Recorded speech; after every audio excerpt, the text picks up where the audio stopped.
Okay, so I'd like to welcome Aaron Bear from Etix, Warner Bailey from Satsen9, and Joe Pileggi from CrowdSurf. All right, guys, thanks for attending. We're really thrilled to be here. I'm Fabrice, Sergent, co-founder and managing partner of Bandsintown. Bandsintown is a platform that connects 95 million registered users with 650,000 artists using the platform to publish their tour dates across our sites, our apps. Recently announced there's the deployment of those tour dates on YouTube and of course Spotify, Google, and Apple platforms. So we feel that obviously live is one of the most engaging experience for fans, and it's a great moment for artists and manager to try to engage with those fans and to leverage and then monetize such engagement. So what we're going to discuss today is our strategies and try to be as illustrative as possible, strategies to engage fans around live events before, during, or after. We are really proud to be here today because we admire a lot what the MMF with Sharon and Artists for Action do against gun violence. So it's really an honor to be part of this presentation. So first, I'd like to know who's in the room. So because we're going to spend about 20 minutes discussing this matter together, but we also want to take questions and really engage with you all. So please prepare your question. Think about what matters to you. May I ask first, who is in the room before I introduce the panel of experts that we brought together today? So do we have artists among the audience? Okay, managers, agents, promoter, labels? Wow, okay, pretty much everybody. Okay, excellent. So we will try to address these topics and what matters to you as much as we can. All right, so let's first get to a round of introduction. Warner, do you want to introduce yourself, please? Appreciate it. Yeah, my name is Warner Bailey. I started at WME, moved into touring at Live Nation. Into the festival world, I produced M3F Fest, 100% nonprofit, down in Phoenix, and post that, started a company that works with everyone from Boiler Room to Golden Voice on creative marketing strategies as well as sponsorship for festivals. I also, when I started at WME, created Assistants vs. Agents. It's an Instagram account born into a bit of a media company now. So working on projects there, and yeah, appreciate you having me. Excited about this. Joe? Hi there. Oh, can you guys hear? All right. My name is Joe. I am a marketing director for digital at CrowdSurf, which is a marketing agency. We're kind of all over the country. We don't really have too much of a home base, so I've been completely remote doing this music industry thing from Pennsylvania, like literally my house for the past 5 years. And basically what we do is we help artists of like really any size, so from developing to the A of A-list. It's kind of crazy how much variety we have, both in that developing to, super high level and also just genre-wise. I've worked on everything from Christian to like pop music to country, so I'm all over the map with that. But yeah, basically our main goal is just to help artists connect with their fans, primarily through digital, and that's my perspective. It's kind of weird being like anywhere in person because I'm always behind a screen, so it's nice to see you all here. Aaron, welcome. Thanks, Fabrice. My name is Aaron Bear. I'm the Chief Marketing Officer for the ticketing company Etix. Before I was with Etix, I was with a 1,000-cap venue in Durham, North Carolina. Never thought I'd work for a software company, but here I am. One of the things that I get to do at Etix that makes me very happy is that we have an internal marketing team called Rockhouse Partners. And we work very much like an agency would, working directly with venues and now a couple of artists to help them promote their shows and sell tickets. Great. Well, thank you, welcome, and thank you for joining us today. So Let's dive in. Warner, we tried to gather a group of people that have different perspective. Warner has his hands into both the agency, a past in the agent world, so maybe you have a specific perspective on that. But what did you identify as being particularly engaging in your past experiences between fans and artists? Yeah, I mean, I think I have, I guess, a unique viewpoint in here because I started out, as I said, on the agency route, touring, and now digitally with assistants versus agents, working directly with teams and others. But I think at the core of it, it's creating authentic pathways towards artist-to-fan connection, especially, utilizing, my assistants versus agents purely digital at its core, but finding that a lot of it was, singular, going from, on social, it's direct into the artist. How can you create a two-way relationship with them? And a lot of that is through, intimate, more personalized experiences.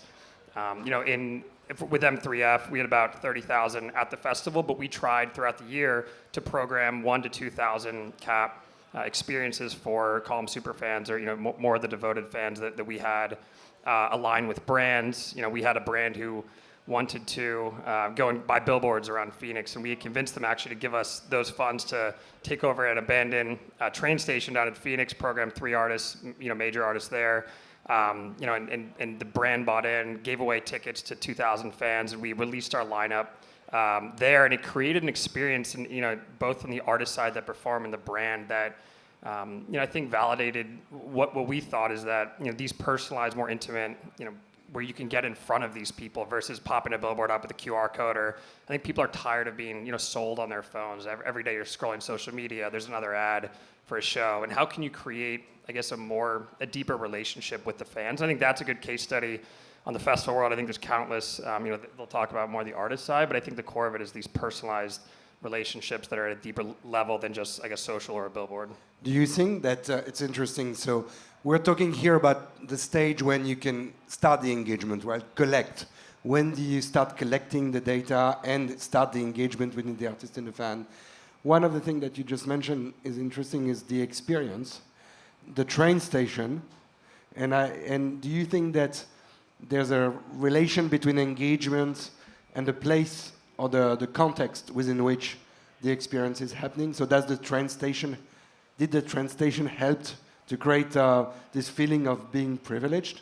Yeah, I mean, I think, when you view under 30, so a cohort that's digital natives, but are very experiential at its core. I think they move and gravitate towards things that are real in person. As you were saying, it's weird to sit, a lot of my personas online, many people don't know I even run the account. But I think when you can get in front of people and connect and create those relationships, it brings it to a whole new level than trying to connect digitally. I think there's ways, and someone mentioned in the past, is like having data through email lists and like creating, tone of voice if you're an artist or certain, social rollout strategies that try to create those touch points. But I do think at its core, I'm driven towards experiences. I think many are, and especially a younger cohort. So I do think the setting of that, being unique and creating this FOMO-inducing thing that went out after, people are like, where, it's a train station. I think it was just a unique aspect of where it was, connected with a smaller core audience. No, look, I'm trying to highlight what you just said because it's quite interesting to see that indeed in the world when we are so digital, the value of the physical experience obviously increases, and therefore when I said it's one of the last tribal experience, in order to feel or to perceive this tribal experience, the context, the location, is probably enhancing the perception. So it's very interesting. Joe, what did you see in terms of artist-fan engagement that was so intriguing? I think for like a specific example of an artist that activates that I work with, their fans really well, and we primarily work on her HQ account. Oh, closer to the mic. Sorry, guys. Is Lainey Wilson. We work on her account, Wild Horses. It's her fan community, and we've grown it from a pretty small following to a pretty big account. We're almost at 100K now. It's been a few months, but her fan base is so they want to connect, and we're always searching for ways to talk to them directly and in person. So our emphasis has been And I think this follows with a lot of other artists currently as well, as we want that direct marketing opportunity. So it is the email list, it's building that, it's building the text list, it's building ways that you can like actually directly talk to people. And in Lainey's case, it's her app that she built out for her fans. It's a literal community message board.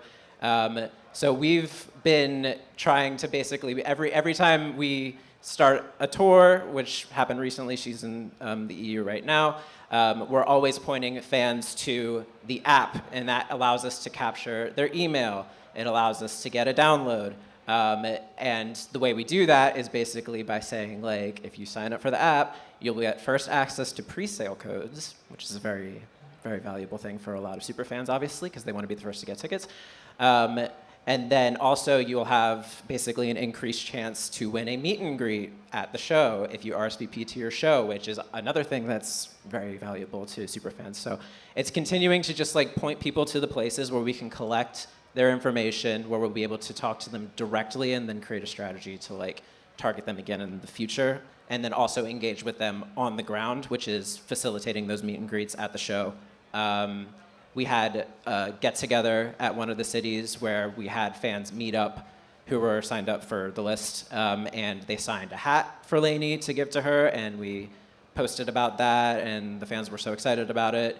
So like kind of creating those opportunities where you can talk directly to fans, and then facilitate those real live experiences that they do value so much more than just like a post on social media, essentially. So you use digital to collect the data, interact with the fans, but then you make sure it translates into something or some form of an experience like a meet and greet that is in real life, right? Yes, because then they'll be more likely to pay attention. But for that, you need the artist to be excited by that, or have like the persona or the type of brand, I would say, without abusing it, that like this kind of interaction.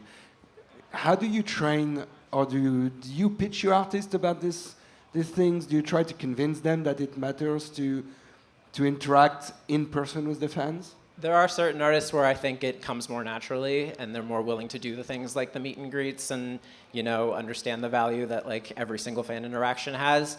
I think it is a bit of a challenge sometimes to like convince people that like, hey, this is worth your time. Hey, like it's you know, valuable for you to like take the few seconds to, you know, film a video liner and say to your fans, like, sign up for pre-sale code, I want to meet you, like taking those little extra steps to make it all feel a little bit more personal and not just like you're being marketed to. So yes, it is sometimes a conversation. Great. So what's so interesting is that you might think that creating engagement through live could start with the pre-sale and doing a number of digital things, but both Warner and Joe highlighted that in order to be efficient, it has to connect in real life. It has to be aligned with the brand of the artist. It has to, and so the location of the show, the experience, to take your world, or the way they interact with their fans, is an integral component of such an engagement strategy. And I think that's something that may not be necessarily intuitive, because you might think that, you know, everything that goes on stage is on stage, and everything that creates engagement online or digital is kind of a different world. You guys seem to think that it's intimately connected to be successful. Aaron, tell us about, you know, your experience at Rockhouse. Yeah. I'm just gonna sort of piggyback on what these guys were saying. You know, the marketing term there is conversion, right? And you know, typically when we think about a conversion, we're thinking about maybe a sold ticket or maybe collecting an email address, but having those experiences and you know, you mentioned engagement. Engagement's great, and it's fun to watch, you know, through your social platforms and even your advertising platforms. Those numbers go really high.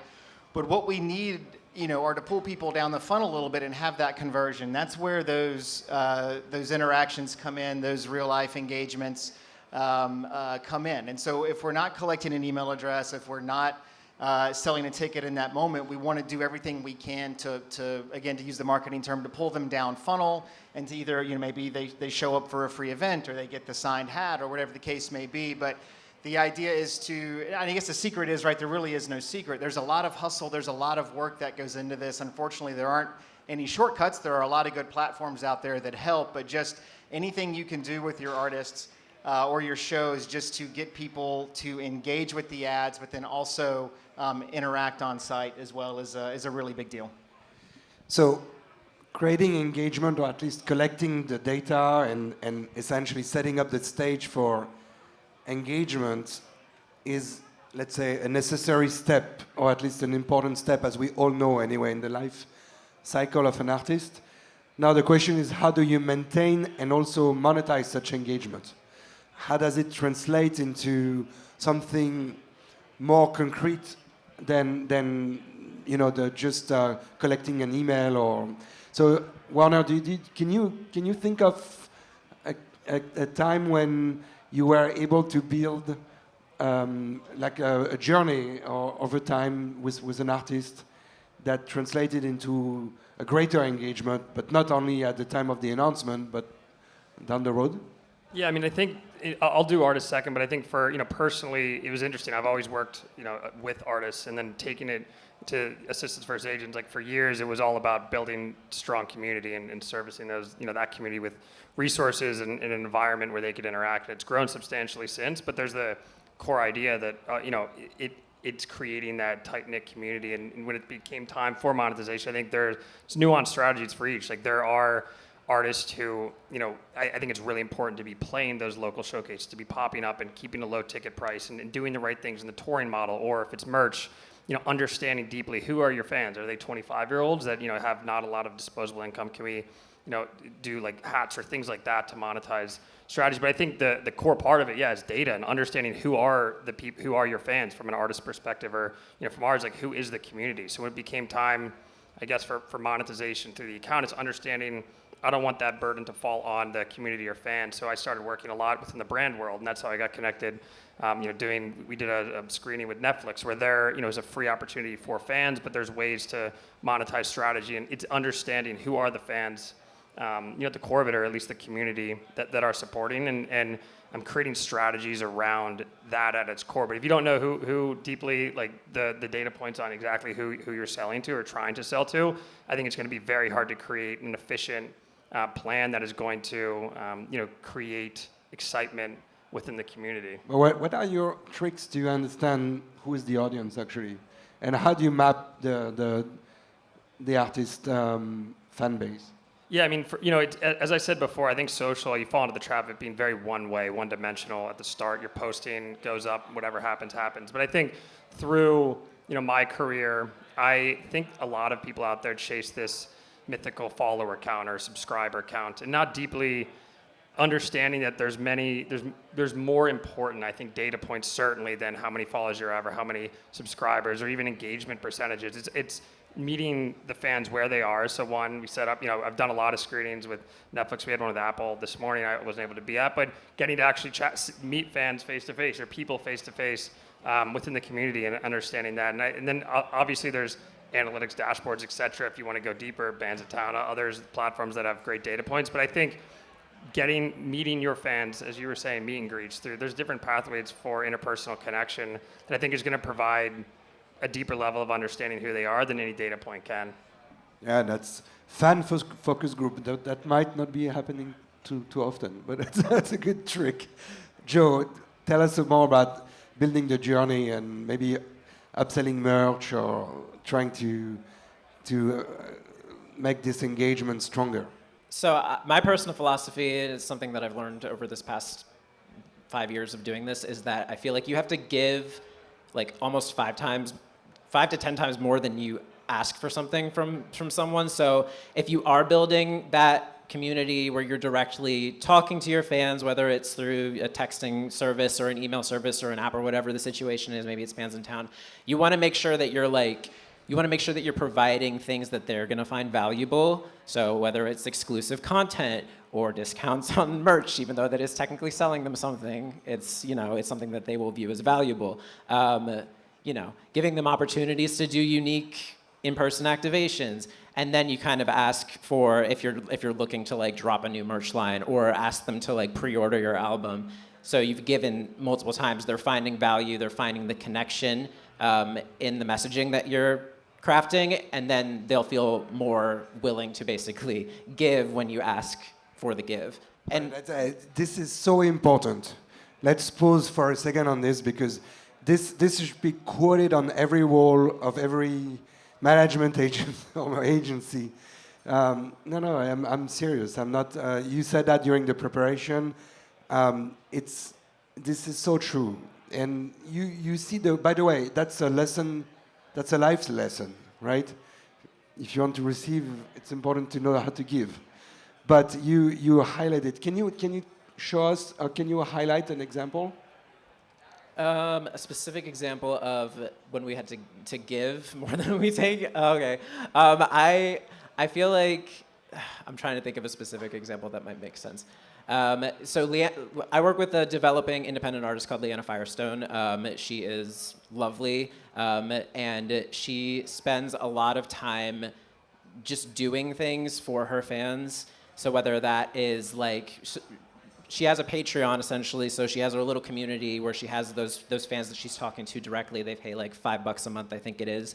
And every 2 months, she sends out like hand-designed letters to every single one of them, and it's basically like, here's what I'm watching right now, here's what I'm reading right now, or like, here's just something that I find interesting, or maybe it's like a personal note to the fans, and she spends like all the time doing that, and then she'll also like release these long videos just talking about whatever interests that pertain to her that aren't her trying to sell her music. It's literally just her showing off her personality and like giving that content that nobody else can get anywhere. So she really like fostered a community there.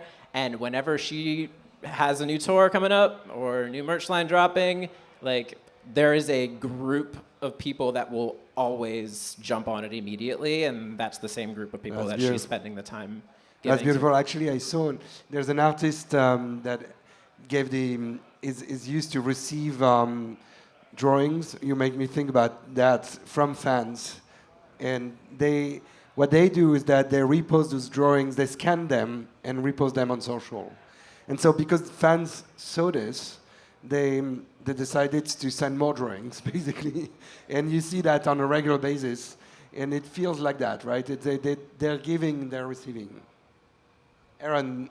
That's hard to follow. I guess I would maybe back up a little in the process, and how do you start to build that really loyal fan base? And so, a lot of the things that we've seen success with, whether it's if it's a festival date or if it's a date at a venue, is to sort of not align, yes, but then also run your marketing efforts, your artist marketing efforts in parallel with the venue or the festival, right? So if at the on-sale date, the venue's going to do, hopefully, they're going to do an announce, and maybe they'll do a pre-sale. Like, you should be doing your pre-sale, your fan club pre-sale. If it's a festival, with Bandsintown. Through Bandsintown, that's right. And if it's a festival, if they're doing their lineup drop, you want to make sure that you get involved with that as well. So when you are trying to find your energy and your cadence, ride the wave of others when you can do that, and that will start to help you build up that list and build up that community when you're really starting from very, very little. Or if you're trying to go from one geo to another, it's also very helpful then. Totally agree. How many times you would say, and that's a question maybe for everyone, you need to hit a fan to eventually convince that fan to buy that ticket? Too many to count. We don't even really think about that anymore. At least I What don't. was the industry say? Usually, I think it's 7 is what they used to exactly. say, and that's about how many times I have to ask my teenagers to clean their rooms. Yeah. So it's somewhere in there, but it's just it's gone from. I think that was a metric that we used when we bought media in a different way. Now that everything is just omnipresent, it's everything everywhere all at once, right? So we just have to stay constant with our cadence. That is one of the reasons, though, I do like sort of piggybacking on the marketing of the venue or the festival that you are a part of, because they're going to have their cadence that makes sense for them, because they can't market all the time the way that you do. They have to sort of like build up to these marketing moments around announcement on sale, price increases, things like that. Yeah, actually, I saw an agency which showed me data points that seemed to suggest that it went from 7 times to 10 times. So there's some science behind these numbers. I thought it was an industry say, to be honest, like some sort of a bullshit that you may hear at conferences. But no, apparently there's a... So it's what I just mean by that is that repetition makes sense. Repetition converts. And it's okay to have repetition from various sources, various voices. The artist, the venue, whatever. Bandsintown, whatever. And then the only time where I would use that data to limit myself would be through email. So if it's, you obviously don't want to over email, but outside of email and most of the channels, well, there's some paid exceptions here, but organically there's really no limit to what you can do and what you can post. Great. Okay, so I'm mindful of the time. I want to leave enough room for questions in the audience, as I said. So I'm going to jump in and try to meet some of you. Long enough. I'll try. Got it. And get some questions. So who wants to ask a question? Hi, my name's Kyle. I'm from Nashville, Tennessee. And I'm an artist myself, but I'm also a producer and a guitar player. I'm actually here with another artist, and my girlfriend's an artist. And specifically with my girlfriend's situation, she's a relatively new artist, but she's already started to get an online presence, especially with her Spotify. She has like regular listeners, and she's working on an album, and she's always releasing music and doing things very special and personalized for her fans. But we live in a city where music is so inundated into every day, and musicians are so inundated with other musicians' presence. And so with our limited indie budget, we can't exactly play a show every week, especially because Nashville, if you don't sell enough tickets, they'll charge you for playing their venue. And it might not even be your fault. If you have to sell 90 tickets and there's 3 of you on the list and you sell 70 and 2 other people don't sell enough, then you're in the hole, you know? And so how would you recommend an indie artist who has a very unique branding and personality and a very honest sort of music and sound, how do you recommend that they start from the ground up working in a city that may not be so friendly to new artists? Great question. Move to Austin, I heard that. I don't know, and I would like to hear, if I'm wrong, tell me, but for me, I would create Nashville as a backdrop, use it to create a lot of content, and start pushing it out to surrounding areas, places where you can drive, and sort of see what catches. You may have to put a little bit of money, but if she has a following, you can sort of, you can do lookalikes and things like that. And maybe, I know Charleston is a fun place, and then use Nashville. Inside of Nashville, I'm sure that's a disadvantage, but outside, a Nashville artist, I mean, people pay attention to that are booking these smaller places. So I would just use it as a backdrop, create your content, package it, and push it out. Great, thank you. More? I'm just trying to think of and she may already be doing this, but we have some artists that will reach out to, whether it's local, not necessarily influencers, it could be influencers, but reach out to people in the area that are creative, that already have their own followings, and this could even be other artists too, if you feel comfortable collaborating with other artists and trying to co-promote each other or work together in different ways. But with Leanna specifically, I know we were having trouble with certain cities, and we targeted coffee shops. And I don't know that this is super unique, but we had her reach out to we reached out on her behalf for the coffee shops and said hey, Leanna's basically touring a few blocks over from your shop. Would you be down to set up a Leanna latte, which is her own order that she has at her coffee shop, and we created basically through our HQ account and using the coffee shop's channels a reason to talk about the show in the neighborhood and get people who were coming into the coffee shop to order the latte and ask about what the show was. And then we would also tell fans that if they brought a same-day receipt from the shop, that they would get a discount on merch at the merch table. So it kind of just creates this funnel. And we also had her obviously go to the coffee shop, engage with some fans there, and take a photo with her latte. So I think it's kind of figuring out what are areas within your environment, your city, that you could tap into and kind of have a co-promotion situation going on and leverage their resources, and they'll appreciate obviously that you're engaging with them too. So, look, Nashville though has some cachet, just like LA and some certain cities like that. So you might want also to consider trying to build a following in Nashville still, and go tour in cities that are less attractive than Nashville, and offer bands that you are opening for in the other cities to welcome them and promote them to your following in Nashville. And that's another, I saw a band doing this very successfully. Yes? Hi, my name's Nicole. I'm an artist here in Austin. I always struggle with my live shows on how to get more people to follow on Spotify and Instagram. I find some shows I get a ton of people following and then coming back to shows, and then other shows I don't, and I haven't been able to figure out exactly what am I doing or not doing right as far as what I'm saying on stage and what I'm doing at my merch table. And I'm just wondering if y'all have any practical suggestions during the show or after the show that artists can utilize. Right, that's a very, how do you convert a live audience into a listeners or merch buyers? It sounds. Are you asking? I know some artists feel differently about this, but just doing a direct appeal, a direct ask from the stage, is something that. And there's a name of a platform that I'm trying to remember. Set.live, maybe? Yes. All right. Are you familiar with Set.live?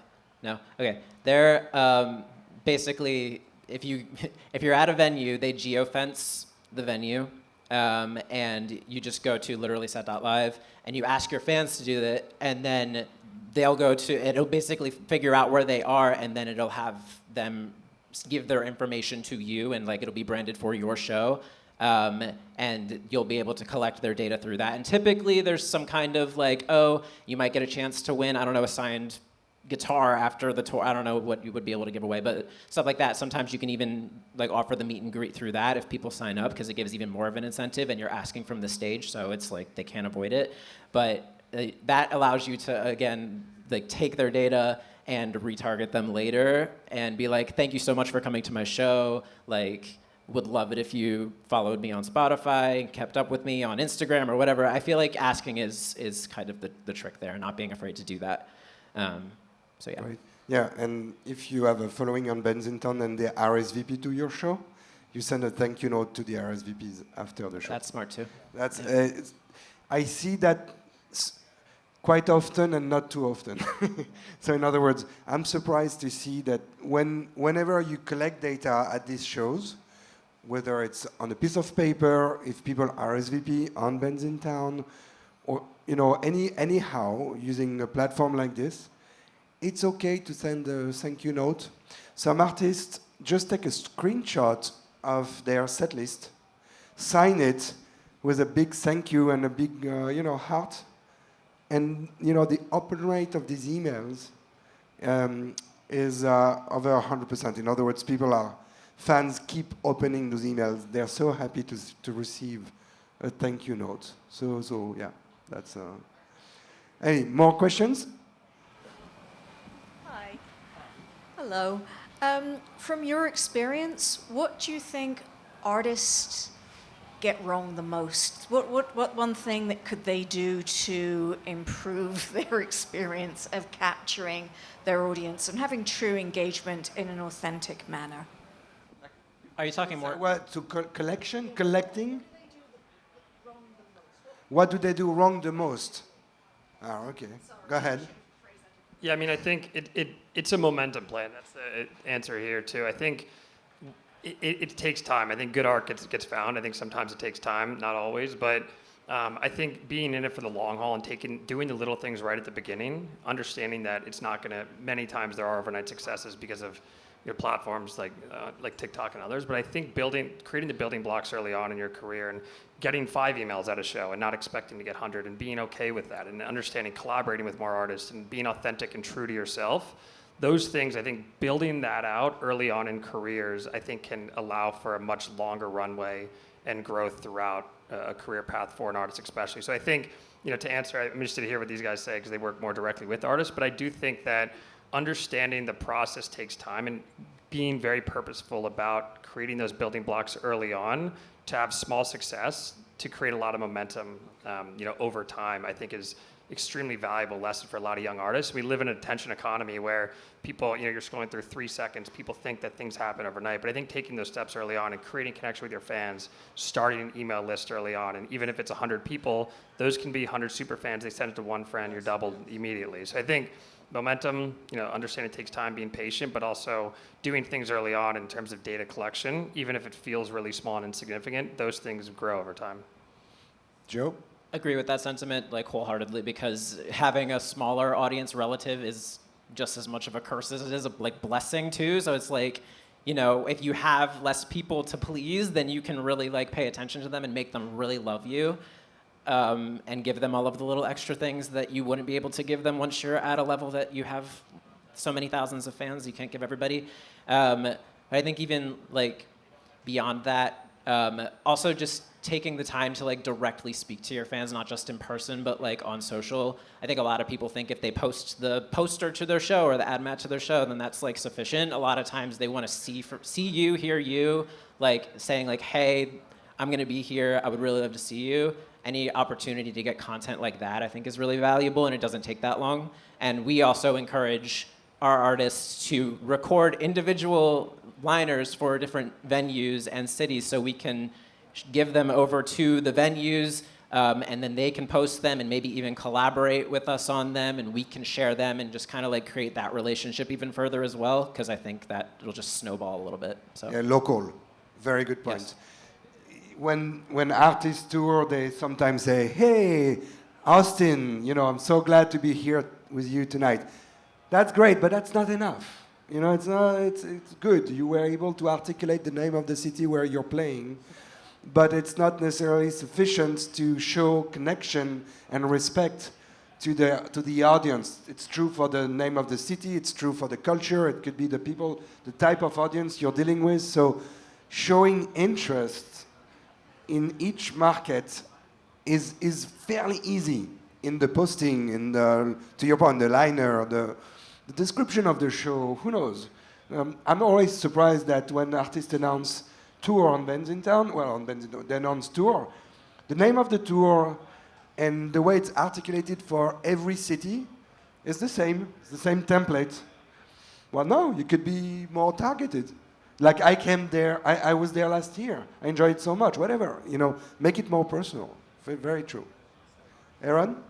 Nothing to add. I agree with everything, and just, it's just the knowing that promotion is a part of the job, especially in the early days, and accepting that, because we've, the set.live, I've had artists tell me, I'm not doing that. I'm like, well, okay, and that's fine, and that's your choice, but you're making this harder for us. And I'm not saying you have to do this 10 years from now, hopefully not, 5 years from now, hopefully not, but in the early days, especially just being happy with the small successes and being able to do a little bit of this promotion, it really helps us out.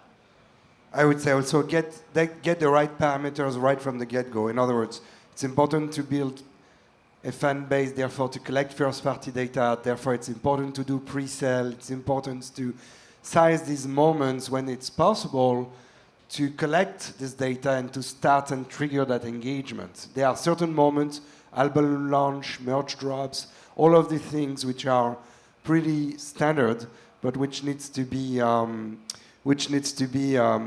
sized. All right, so I see that we are almost on time. Look, I think we heard a lot of important and interesting point, hopefully useful today. I would like to conclude by just thanking our great panel of experts. Warner, Joe, Aaron, thank you for sharing. If you share, you receive, so I'm pretty sure that this is the gratitude will hit you at some point. Thank you. We're very grateful. Thank you all. Thank you.